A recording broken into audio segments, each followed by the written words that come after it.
शेगावमधल्या प्रसिद्ध कचोरी सेंटरवर अन्न आणि औषध प्रशासनाने छापा टाकलाय। कचोरीसाठी वापरण्यात येणाऱ्या कच्च्या मालाचे नमुने तपासणीसाठी घेण्यात आले।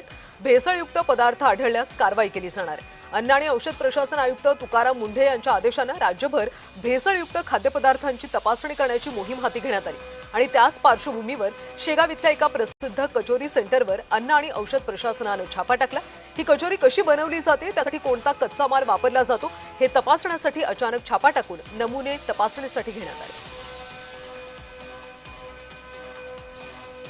अन्न व औषध प्रशासन विभागाचा कार्यभार हाती घेतल्यानंतर तुकाराम मुंढेंच्या विभागामार्फत राज्यभरात कारवाईचा बडगा जो आहे तो उगारण्यात आलेला आहे आणि काल अशाच पद्धतीने बुलढाण्याची प्रसिद्ध असलेली शेगावच्या कचोरी सेंटरवर देखील अन्न व औषध प्रशासन विभाग बुलढाणाकडून या ठिकाणी कारवाई करण्यात आली। एकंदरीतच कारवाई म्हटल्यापेक्षा या ठिकाणी उपलब्ध असलेला सर्व कच्चा जो माल या ठिकाणी कचोरी तयार करण्यासाठी वापरला जातो त्या कच्च्या मालाचे नमुने जे आहेत अन्न व औषध प्रशासन विभागाच्या अधिकाऱ्यांनी ताब्यात घेतला। एकंदरीतच या संपूर्ण नमुन्याची चाचणी झाल्यानंतर या संपूर्ण शेगाव कचोरीमध्ये काही भेसळ केली जाते का किंवा असे काही अपायकारक घटक जे आहेत ते वापरले जातात का त्याचा तपास केला जाईल आणि त्यानंतर खऱ्या अर्थानं अन्न व औषध प्रशासन विभागाकडून या कचोरी केंद्रावर कारवाई केली जाते।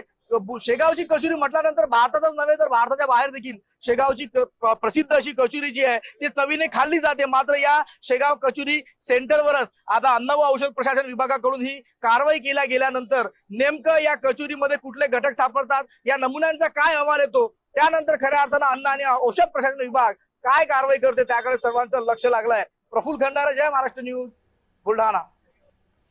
आता आईस्क्रीम खाणाऱ्यांसाठी एक महत्त्वाची बातमी आहे। कांदिवलीमध्ये भेसळयुक्त कुल्फीचा मोठा साठा जप्त